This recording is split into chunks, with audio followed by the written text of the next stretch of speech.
മാങ്ങാണ്ടിയെ രക്ഷിക്കാൻ ഷാഫി മാധ്യമപ്രവർത്തകർക്ക് മുന്നിൽ വന്നിട്ട് ഒരു മെഴുകൽ നടത്തുകയാണ്. നിങ്ങൾ ഈ വിഷയമൊന്ന് വിടൂ. നിങ്ങൾ സർക്കാരുമായി ബന്ധപ്പെട്ട് ഞങ്ങൾ ഉണ്ടാക്കിത്തരുന്ന വാർത്തകളെ കൂടുതൽ ആഘോഷമാക്കൂ. എന്തിനാണ് നിങ്ങൾ മാങ്ങാണ്ടിയുടെ ഈ ഞരമ്പൻ കഥകൾ ഒരു അജണ്ടയായിട്ട് കൊണ്ടു നടക്കുന്നത്?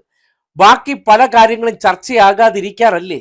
നിങ്ങൾ എൻ്റെ അടിമയെ ഒന്ന് ഫ്രീ ആക്കി തരൂ, ഞാൻ വീണ്ടും അവനെ മണ്ഡലത്തിലേക്ക് ഒന്ന് ആക്റ്റീവ് ആക്കട്ടെ. എന്തിനാണ് നിങ്ങൾ ഈ വിഷയത്തിന് പിന്നാലെ മാത്രം നടക്കുന്നത്? ഞങ്ങൾ എന്തോരം കാര്യങ്ങൾ ഈ നാട്ടിൽ ചെയ്യുന്നുണ്ട്. സർക്കാരിനെതിരെയായിട്ടുള്ള വാർത്തകളിലേക്ക് നിങ്ങൾ വരൂ എന്ന ലൈൻ വെച്ച് പിടിക്കുന്നത് ഒന്ന് കേട്ടെ.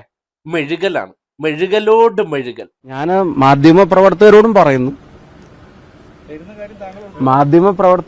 പറയുന്നു, നിങ്ങളും അജണ്ട ഫിക്സ് ചെയ്യുമ്പോൾ, പിന്നെ ന്യൂസിന്റെ അജണ്ട ഫിക്സ് ചെയ്യുമ്പോൾ ഇത് തന്നെ ഇങ്ങനെ ഒരു കണ്ടിന്യൂസ് ആയിട്ട് അത് തന്നെയാണ് ഏറ്റവും പ്രധാനപ്പെട്ട പിന്നെ ഇൻസിഡന്റ് കേരളത്തിലെ സംഭവവികാസം എന്നുള്ള തരത്തിൽ പിന്നെ അത്തരം വാർത്തകൾ ചിലത് കൊടുക്കുന്നതും ചില വാർത്തകൾ ഉണ്ടാക്കുന്നതും ചിലത് ഭാവനയെന്ന് വരുന്നതും ഒക്കെ ആയിട്ടില്ല. ഇപ്പൊ ഞാൻ കഴിഞ്ഞ തവണ പാലക്കാട് വന്നപ്പോൾ തന്നെ പിന്നെ പാലക്കാട്ടെ മാധ്യമ പ്രവർത്തകർ, നിങ്ങൾക്ക് എന്നെ അത്രയും അറിയാവുന്ന മാധ്യമ പ്രവർത്തകരാണ്.